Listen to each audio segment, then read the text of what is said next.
622, 1320 WILS. It really was an epic press conference Donald Trump held yesterday. Let's talk about his approach in dealing with the press and if it'll work. Chrysta Castañeda joins us. She's a communications expert at CanterburyCommunications.com. Chrysta, great to have you on WILS.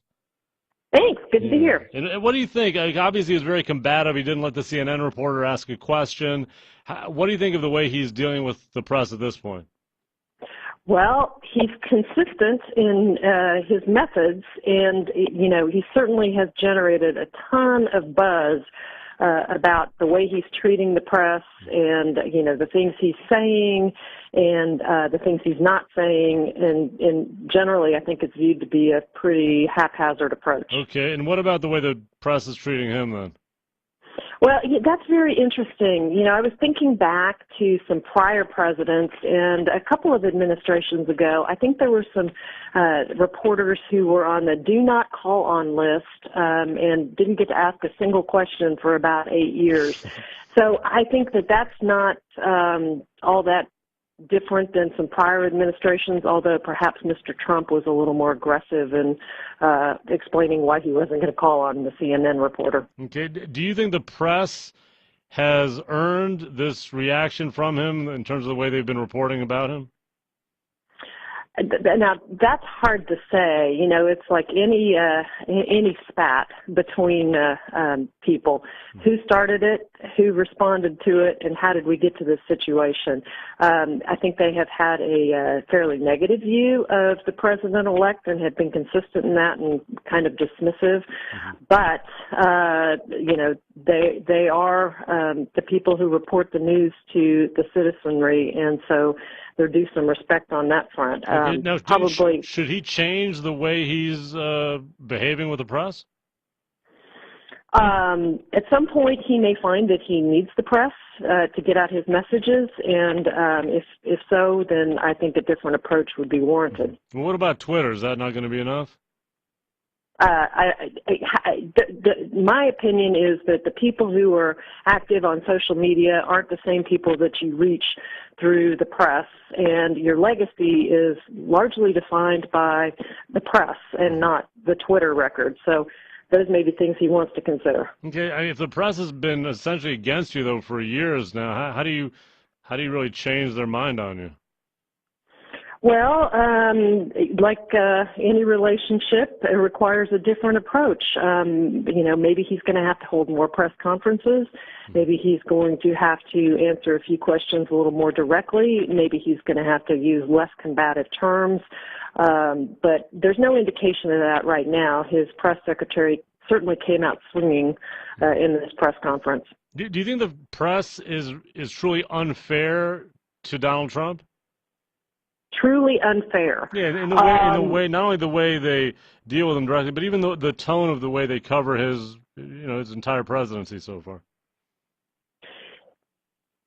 I think that there are certain viewpoints that the press may have about him that get echoed article to article, that may or may not be completely deserved, but I also think that he fosters some of his reputation in the press by the way he treats people. At what point in the press conference, he said that he's not afraid to use the bully pulpit, and he said, quote, "I have a platform to fight back, but I've seen people absolutely destroyed by the media," is what he was talking about. What do you make of his view of how damaging the press can be? I think the press can be damaging. I think that it can be difficult to get your points out if you've made an enemy of a publication or a reporter. I think there are still ways that media relations specialists could help the president-elect to get the message out, even through traditional media. But clearly he's using the bully pulpit of Twitter to full avail. I mean, he's had quite an impact there. Yeah. Now, do you see a real strategy in what he's doing? Is there some kind of master plan that seems to be working for him? I see at least two consistent messages that he keeps putting out. The first one is U.S. manufacturers who send jobs overseas are going to be called out, and that fosters his U.S. worker appeal. And I see a new strategy developing in Twitter, which is calling out the pharma companies for their drug prices, which also dovetails with the first agenda. Okay. So I do see a planned set of tweets there. Yeah, now, whether it keeps up. Yeah.